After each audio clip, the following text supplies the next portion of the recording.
Kia has released specifications for the Korean and Chinese versions of its upcoming EV5 electric SUV. FK Tech here.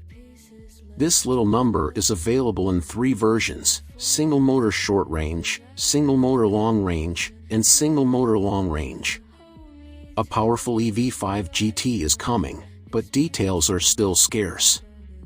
Kia first revealed the EV5 electric SUV in August this year, but it let us down by only showing style and no technical specs at the time. Now Kia has decided to give us some dice at its Kia EV Day event. With the introduction of the smaller EV3 and EV4 concepts, Kia's EV Day event provides more information on what to expect from the EV5, the third model in Kia's electric vehicle family after the EV6 and EV9.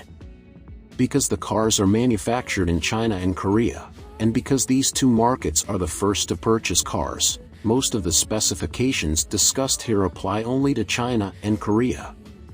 The EV5 uses the same eGMP platform that underpins the EV6 and EV9. In China, the EV5 will be launched in 3 variants: short-range front-wheel drive, long-range front-wheel drive, and long-range all-wheel drive models. Basic specifications include a battery with a capacity of 64.0 kWh, and front-wheel power is 215 horsepower. Transmitted to the engine. Kia estimates range at 529 kilometers based on China's optimistic CLTC standards. The long-running single-motor model of the EV5 has the same 215 horsepower at the front axle. It increases the battery capacity to 88.0 kWh while keeping the electric motor. According to CLTC standards, the ball can travel up to 447 miles. The long-range AWD version produces a total of 308 rear horsepower. There is a second, less powerful engine. Using the same battery as the long-range single-motor model, the CLTC's expected range is set at 400 miles. The EV5 model for the Korean market comes in the same version, but with a slightly smaller battery and slightly reduced performance. We also know more about what features the EV5 will include. In addition to 3-zone climate control, a heat pump is provided.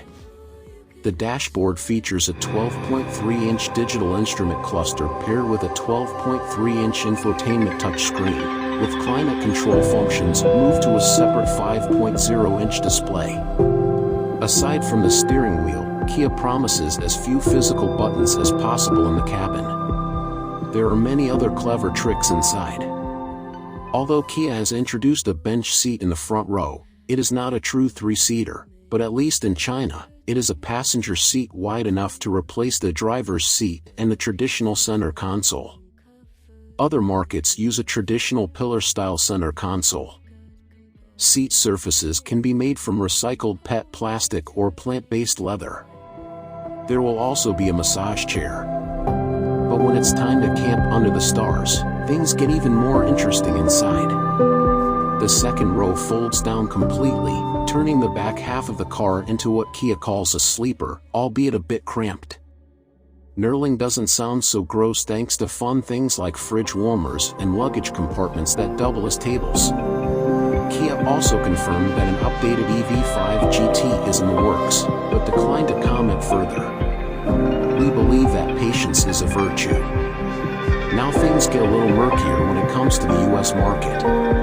At Kia Motors' official EV Day press conference on October 10th, CEO Song Song-ho told reporters that the EV5 will be launched in the United States. This was backed up by further confirmation from a Kia Motors executive at a separate meeting. A roundtable was held that day. However, on the 11th, Kia Motors retracted this confirmation, saying, "We are considering exporting the EV5 to North America starting in 2025, and there are no plans to launch the EV5 in North America." A source familiar with Kia's plans said that the EV5 will skip the US entirely and go to Canada and Mexico. This is possible due to the manufacturing complexities of the 2022 inflation law, which changed the core universe of electric vehicles. Sold out in the US. America was encouraged. Plans may change before Kia, North America movement arrives that in inspires. mid-2025, but we're not holding our breath. Thanks for watching. Please subscribe.